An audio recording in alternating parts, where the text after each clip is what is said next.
তুমি তোমার উদ্ধারের একমাত্র কর্তা। এই কারণেই শ্রীমদ্ ভাগবত বললেন, ওগো তোমরা শ্রদ্ধার সহিত একটি সৎ সংকল্প গ্রহণ করো। কিন্তু সুধীজন,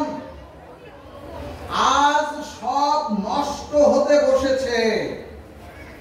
কারণ আমরা আমাদের শরীরের রোগটা দেখছি, কিন্তু আমরা কেউ আমাদের মনের রোগ দেখছি না, এবং আমরা কেউ আমাদের মনের রোগ সারাবার চেষ্টাও করছি না।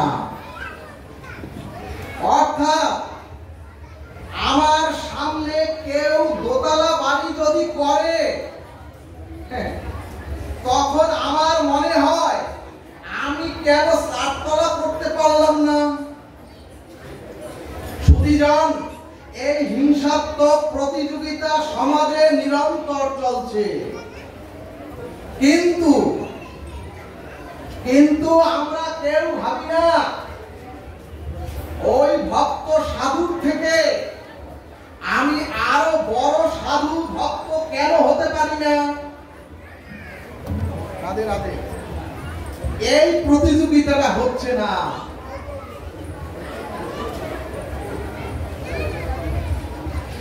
এমনকি দেখবেন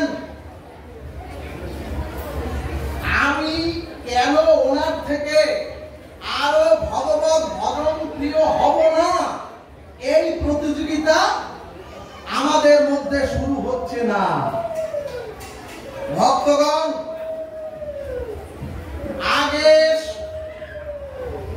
আগে সকালবেলা ঘুম থেকে উঠলে ছোটবেলায় থানকুনি পাতার রস আমরা খেতাম। আগে ঘুম থেকে উঠলে বাসক পাতার রস আমরা খেতাম। অর্থাৎ মা ঠাকুমারা প্রত্যেক সন্তানকে সকালবেলা একটু তেতো বাতিটা খাওয়াতেন। কিন্তু সুধীজন, আগের দিনে নিয়ম ছিল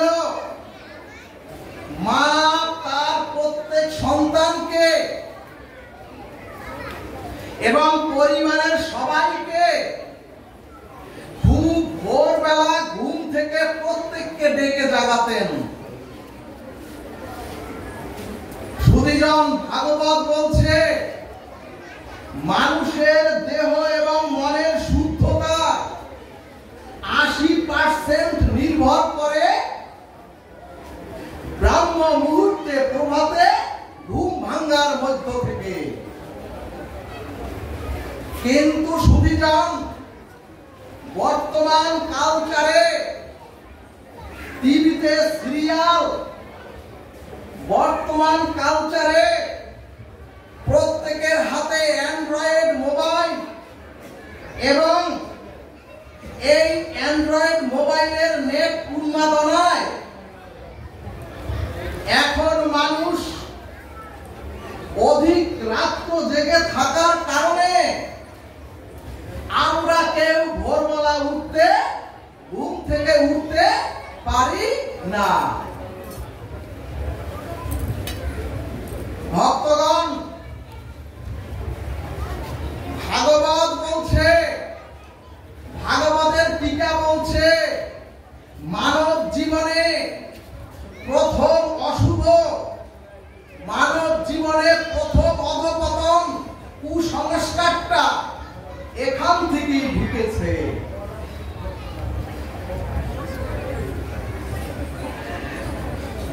এবং এখন বেলা 9টায়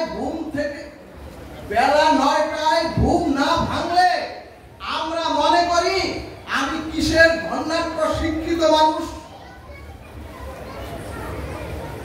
আর যেখানে আগে সকালবেলা ঘুম থেকে উঠলে মা ঠাকুমা তেতো খাওয়াতেন, এখন সন্তানরা ঘুম থেকে উঠলে সেই সন্তানদের মা ঠাকুমারা দিচ্ছেন চা কফি খেতে। ভক্তগণ, এখান থেকেই শুরু হলো প্রত্যেকটি মানুষের শারীরিক অসঙ্গতি।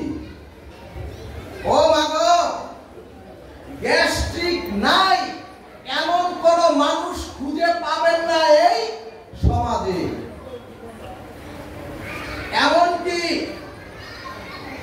এমনকি ডায়াবেটিস, প্রেসার, এমনকি লিভার, কিডনির মারাত্মক অসুখ,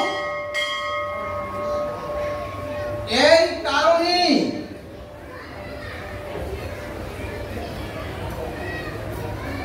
এর একমাত্র কারণই হলো খালি পেটে চা আর কফি সেবন। এরপরে মহাজনগণ বললেন, এখনকার পিতামাতাই তো ভোরে শয্যা ত্যাগ করে আহ্নিক করেন না, তাহলে এখন আদর্শ সন্তান কিভাবে তৈরি হবে? এরপরে চৈতন্য ভাগবত বললেন, শুধু জাগতিক স্কুল কলেজের আর বিশ্ববিদ্যালয়ের বিদ্যায় যদি মানুষকে মনুষ্যত্ব দেয়া যেত, তাহলে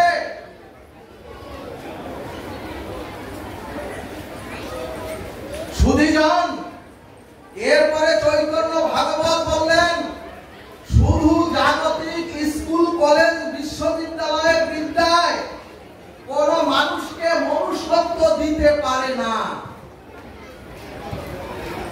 কারণ যদি দিতে পারত মনুষ্যত্ব, তাহলে শিক্ষিত সমাজের এত স্খলন হতো না। এবং দেখবেন বিশ্বের রাষ্ট্রের ক্ষতির কারণ হচ্ছে শিক্ষিত পণ্ডিতগণ। অর্থাৎ কেন যেন সকল সুসংস্কার এখন আমাদের মধ্যে কুসংস্কারে ভরে গিয়েছে। ও মায়েরা, এখন সন্ধ্যাবেলায় ঘরে ঘরে হরিনাম, এখন সন্ধ্যাবেলায় ঘরে ঘরে শঙ্খ ধ্বনিও নাই, এখন ঘরে ঘরে ঢোল করতালের বাদ্য নাই। কিন্তু সুধীজন, দেখবেন সন্ধ্যাবেলা উচ্চ শব্দে, প্রায় গৃহে উচ্চ শব্দে টিভি চলিতেছে। এখানে ভাগবত বললেন, সেই গৃহে সন্ধ্যাবেলা যেই গৃহে আহ্নিক হয় না, সন্ধ্যাবেলা যে গৃহে হরিনাম হয় না, সন্ধ্যাবেলা যে গৃহে খোল তরোয়াল দিয়ে করে পরিবারের সকলে মিলে হরিনাম হয় না, ভাগবত বললেন, ওগো সেই গৃহে শান্তির আশা তোমরা করো কিভাবে? ভক্তগণ, টিভি দেখতে নিষেধ নাই, কিন্তু ভরা সন্ধ্যাবেলা যেখানে হবে উলুধ্বনি, ভরা সন্ধ্যাবেলা যেখানে হবে শঙ্খধ্বনি, ভরা সন্ধ্যাবেলা যেখানে হবে হরিনামের অনুশীলন,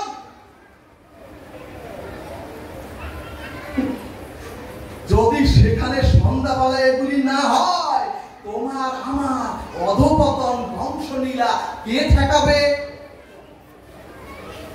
ও মাগো, এখন কেউ সতীর চরিত্র, এখন মায়েরা দ্রৌপদীর চরিত্র, এখন মায়েরা কুন্তির ত্যাগ এবং সতী মায়ের বাৎসল্য লীলা হিন্দুরা মায়েরা জানেনি না। এই কারণেই ভাগবত বললেন, আমাদের মেয়েরা এবং আমাদের বোনেরা যখন অন্য ধর্মে চলে যায়,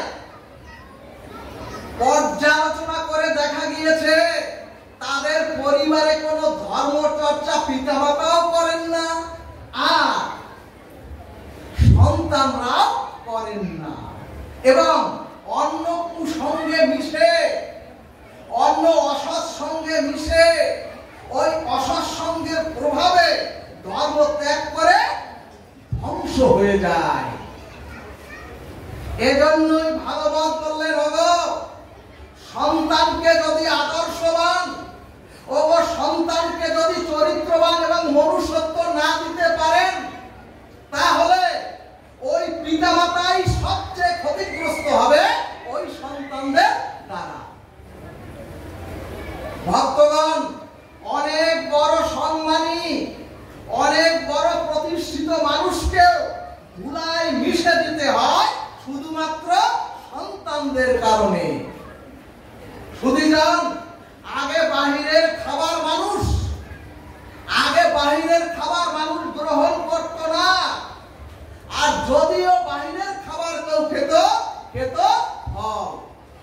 কিন্তু এখনকার বর্তমান যুবক যুবতী অথবা বর্তমান প্রজন্মের খাদ্য হচ্ছে ফাস্ট ফুড।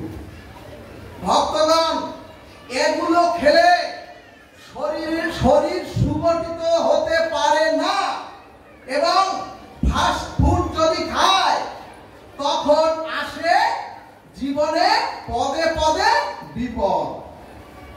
এই কারণে শ্রী ভগবান শ্রীমদ্ ভগবদ গীতা 16 অধ্যায়ের দৈবাসুর সম্পদ বিভাগ যোগে 23 নম্বর শ্লোকে বললেন,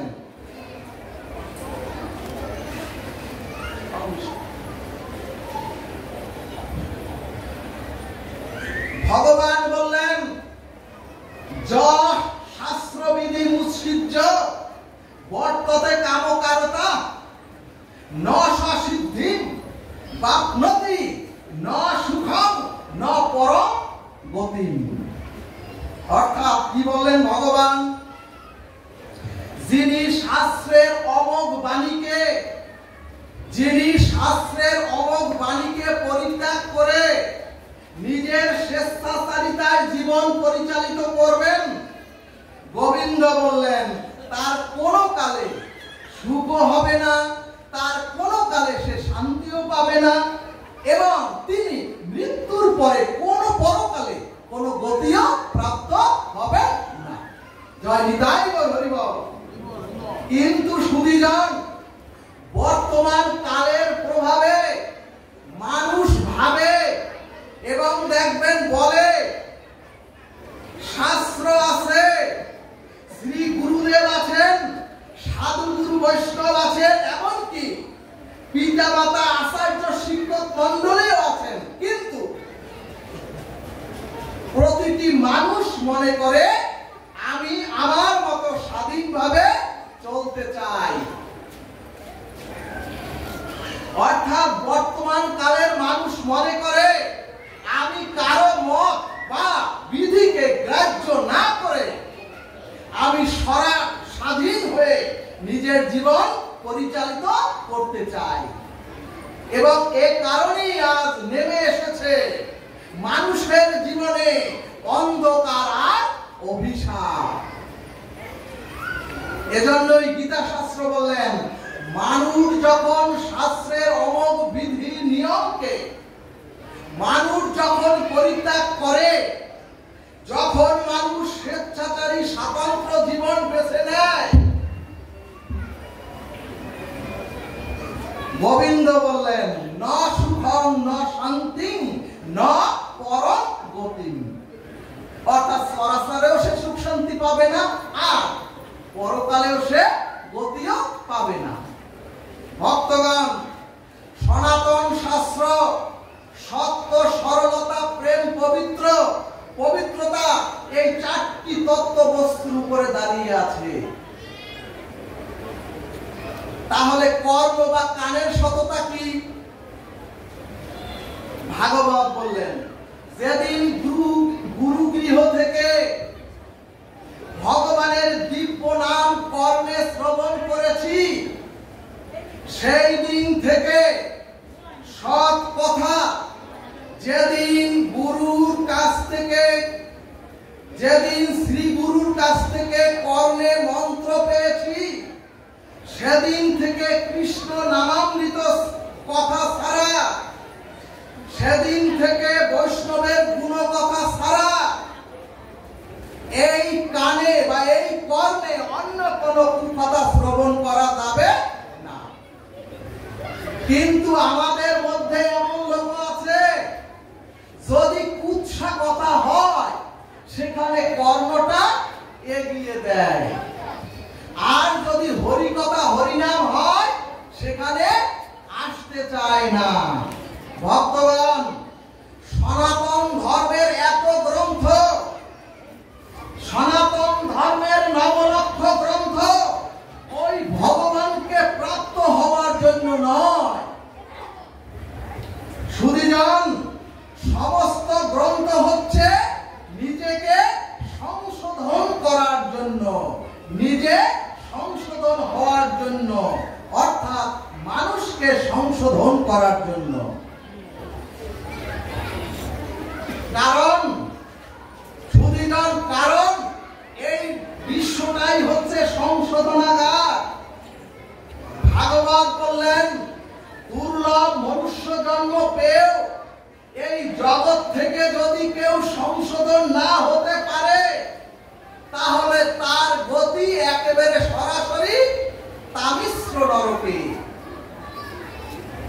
এখন প্রশ্ন, সংশোধনটা কেমন? ভাগবত বললেন, কুলোর উপরে যখন মায়েরা, কুলোর উপরে যখন ধান দিয়ে মায়েরা সেই ধানটাকে ঝাড়ে তখন চিটাগুলি পড়ে যায় আর শুধু ধানটা কুলোর উপরে থাকে। ভাগবত বললেন, মানুষের কুবৃত্তি যা আছে, মানুষের কুস্বভাব যা আছে, কৃষ্ণ ভজন করিতে করিতে সকল ইন্দ্রিয়ের কুবৃত্তি দূরীভূত হয়ে যখন আপনার আমার হৃদয়ে শুদ্ধ প্রেম ভক্তির উদয় হবে, তখন ওই প্রেম ভক্তি দিয়েই ভগবানকে প্রাপ্ত হয়ে আমরা গোলক বৃন্দাবন ধাম প্রাপ্ত হব। জয় নিতাই গৌর।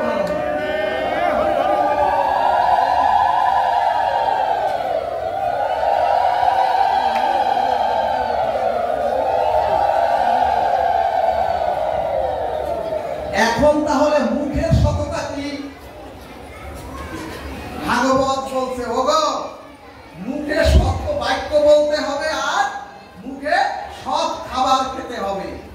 এখন প্রশ্ন, সৎ খাবার কি? ভক্তগণ, আমাদের সারাটা জীবন সাত্বিক আহার করতে হবে। আপনাদের সারা জীবন সাত্বিক আহার বা নিরামিষ আহার করতে হবে তা আমি বলবো না, শাস্ত্র বলেন নাই। তবে ভাগবত বললেন, যার আহার শুদ্ধ না তার ভজনও শুদ্ধ না। অর্থাৎ ভজন শুদ্ধ না হলে ভজন শুদ্ধ হয় না। কারণ আমাদের সায়েন্স প্রমাণ করেছেন, খাদ্য থেকে রক্ত, রক্ত থেকে বীর্য এবং বীর্য থেকে সৃষ্টি। সুধীজন, পূর্বে সনাতনী হিন্দুদের বাড়িতে মুরগি পালনও হতো না এবং কোন সনাতনী হিন্দুর বাড়িতে মেয়ে ছেলেরা মুরগি কাটত না। আর এখন বাবারা বাজার থেকে, সুধীজন, এখন বাজারের কসাইয়ের থেকেও আমাদের সনাতনী হিন্দু ছেলে মেয়ে হচ্ছে বড় কসাই। অর্থাৎ বাবারা এনে দেয় আর মায়েরা ঘরে ঘরে কাটে। আচ্ছা বলুন তো, যখন খাদ্য থেকে রক্ত, রক্ত থেকে বীর্য আর বীর্য থেকে যখন সৃষ্টি, তাহলে ওই মুরগি পাখি খাওয়া কসাইয়ের গর্ভে কখনো কি আদর্শ সন্তান হতে পারে? ভক্তগণ, এখনকার যে পোল্ট্রি মুরগি, এই পোল্ট্রির মুরগি হচ্ছে শকুনের ক্রস দ্বারা তৈরি। এখনকার যে পোল্ট্রি মুরগি এটা হচ্ছে শকুনের ক্রস দ্বারা তৈরি, অর্থাৎ শকুনের বীজ থেকে ক্রসের মাধ্যমে পোল্ট্রি মুরগি সৃষ্টি করা হয়েছে চরাচরে। এবং শকুন দেখবেন কিছু দূর গেলে যেমন শকুন লেজটা দিয়ে পড়ে যায়, ঠিক তদ্রুপ এখনকার পোল্ট্রি মুরগিও ঠিকভাবে হাঁটতে পারে না।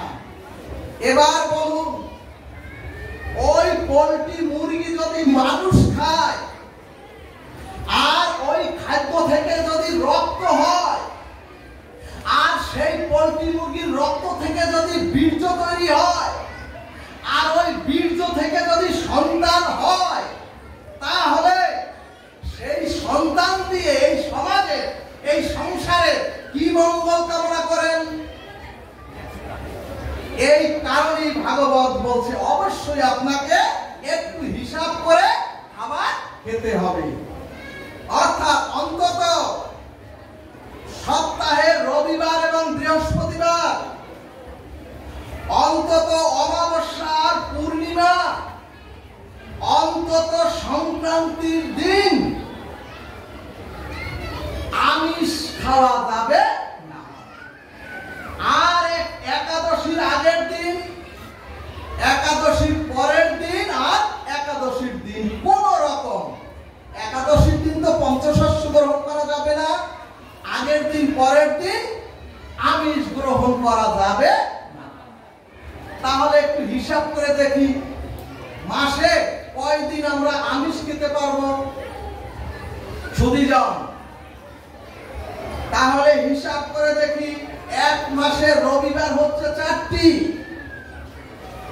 এক মাসে বৃহস্পতিবার হচ্ছে 4টি, অমাবস্যা একদিন, পূর্ণিমা হচ্ছে একদিন, সংক্রান্তি হচ্ছে একদিন, আর 2 দিন, 2টা হয় একাদশী, একাদশীতে 6 দিন।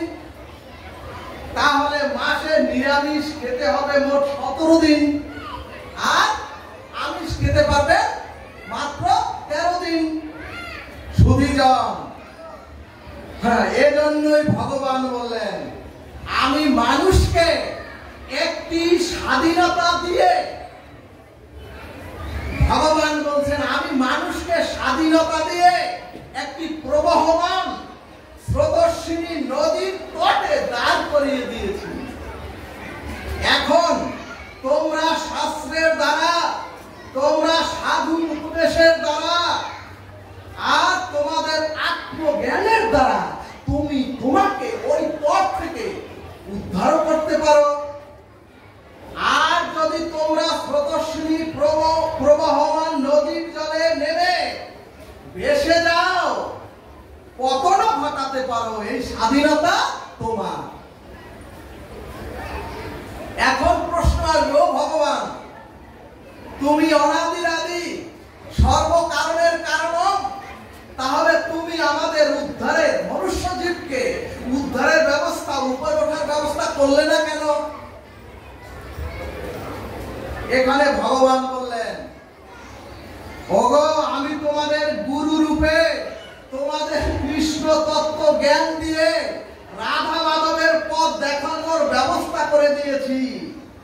ভগবান বললেন, ওগো আমি তোমাদের নিরাকার, আমি পরম ব্রহ্ম, আমি সেই পরম ব্রহ্ম নিরাকার অবতার হয়ে জীবকে উদ্ধারের জন্য আমি ভগবান বারবার এই বিশ্ব ব্রহ্মাণ্ডে এসেছি।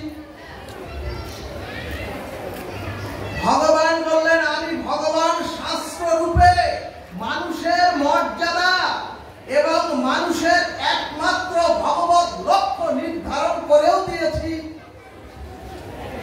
ওগো আরো শোনো, আমি সাধু সঙ্গে, ওগো আরো শোনো, আমি সাধু সঙ্গে এই হরিকথার মধ্যে আমার সমস্ত শক্তি দিয়েছি, যাতে মানুষ বিপদগামী হতে না পারে। ও ভগবান বলছেন, ওগো এরপর যদি তোমরা আমার এই লীলামৃত, আমার শাস্ত্র, আমার গুরু উপদেশ না মেনে তোমরা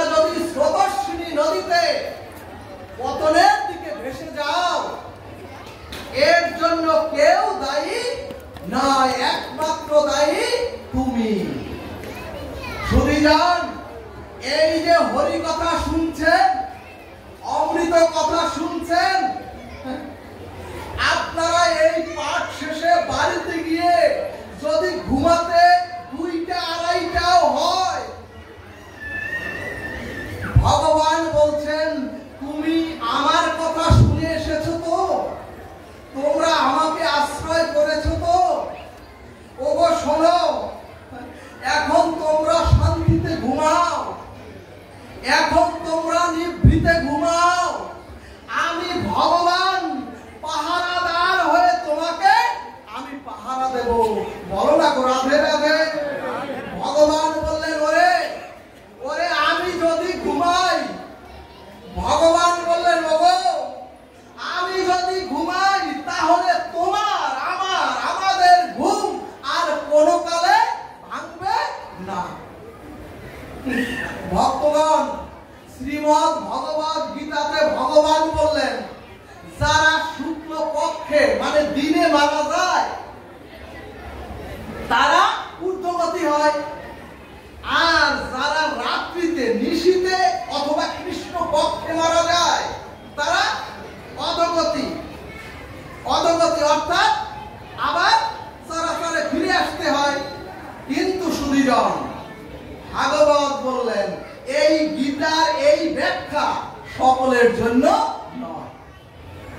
অর্থাৎ যারা গোবিন্দ চরণ আশ্রয় করে ভজনে নিমিত্ত হয়েছেন, যারা গোবিন্দ চরণ আশ্রয় করেন সাধন ভজন করিতেছেন, সেই ভক্ত দিনে মরুক আর সেই ভক্ত রাত্রে মরুক, সেই ভক্ত শুক্ল পক্ষে মারা যায় আর সেই ভক্ত কৃষ্ণ পক্ষে মারা যায়, ভাগবত বললেন সেই ভক্ত যেখানে যে অবস্থাতেই মৃত্যুবরণ করবে, যদি ভগবানকে স্মরণ করতে করতে মৃত্যুবরণ করে, সে আমাকে প্রাপ্ত হবে, পরম গতি প্রাপ্ত হবে। জয় নিতাই গৌর। কিন্তু গীতার এই ব্যাখ্যাটা, গীতার এই কথাটা আমরা ভালোভাবে বুঝতে পারি না। রাতে তো কোনো বস্তু দেখা যায় না, রাতে কোনো বস্তু দেখা যায় না বাবু আলো ছাড়া। অর্থাৎ দিনের বেলা মৃত্যু মানে আলোর প্রকাশ, দিনের বেলা মৃত্যু মানে আলোর প্রকাশ। ভাগবত বললেন যারা জ্ঞানের আলোর দ্বারা, গুরু জ্ঞানের আলোর দ্বারা ভগবানকে জেনে যারা ভগবত ভজন করল, অর্থাৎ শুক্ল পক্ষ বা দিনের দিন মানে যারা ভগবত ভক্তির জ্ঞানের আলো জ্বালিয়ে যারা মারা যায়, তারাই উত্তরায়ণের পথে গমন করে। বলো না গো রাধে রাধে। এখন প্রশ্ন, উত্তরায়ণটা কি? সুধীজন, যারা কামনা বাসনার মোহ থেকে উত্তরণ ঘটিয়েছেন, এই চরাচরে মনুষ্য প্রাপ্ত হয়ে যারা কামনা বাসনা রূপ এই অভিশাপ থেকে উত্তরণ ঘটিয়েছেন, ভাগবত ভজনের দ্বারা, ভাগবত সাধন ভজনের দ্বারা তারাই দিব্য আলোর পরম গতি প্রাপ্ত হয়। জয় নিতাই গৌর হরিবল। কিন্তু আমরা মূল তত্ত্ব না জেনে শুধু বুঝেছি দিনে যে মরে বা শুক্ল পক্ষে যে মরে অথবা উত্তরায়ণে যে মরে তার ভালো গতি হয়। ভাগবত বললেন ওরে ওরে ভগবত ভজনই করলো না, ওরে হরিনাম গ্রহণই করলো না, রাধা রানীর সর্বাশ্রয়ী করলো না, গৌর হরির ভজনই করলো না, সে তাহলে তার গতি ভালো হবে কি করে? বিপক্ষে বললেন কৃষ্ণ পক্ষ মানে অন্ধকার, অর্থাৎ যাদের জ্ঞানের চেতনা আসেনি, চরাচরে মনুষ্য প্রাপ্ত হয়ে যারা জ্ঞানের চেতনা আসেনি, অর্থাৎ যারা অজ্ঞানতায় ভগবত ভজনবিহীন অজ্ঞানতায় মারা গেল, এরপরে যেখানে মানুষ রাত্রে নিদ্রিত থাকে মানে ঘুমে থাকে, অর্থাৎ সারা জীবনে না জেগে মোহগ্রস্ত হয়ে কামনা বাসনার দ্বারা যদি ঘুমিয়েই থাকেন,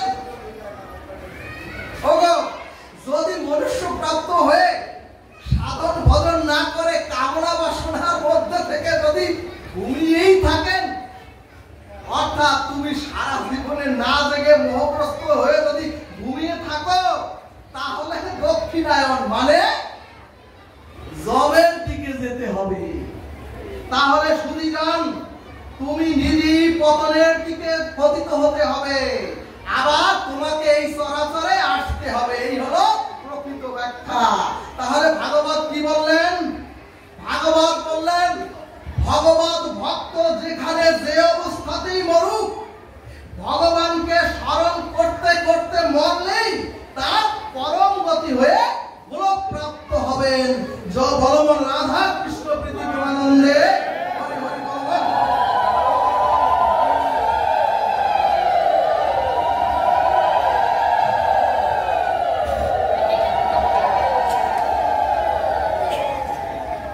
জয় জয় নব শ্রীধাম বৃন্দাবন বিহারী লাল কি, জয় জয় কৃষ্ণচন্দ্র ভগবান কি, শ্রী শ্রী নব বৃন্দাবনে রাধা মাধব কি, পঞ্চতত্ত্ব কি, সখী বৃন্দ কি।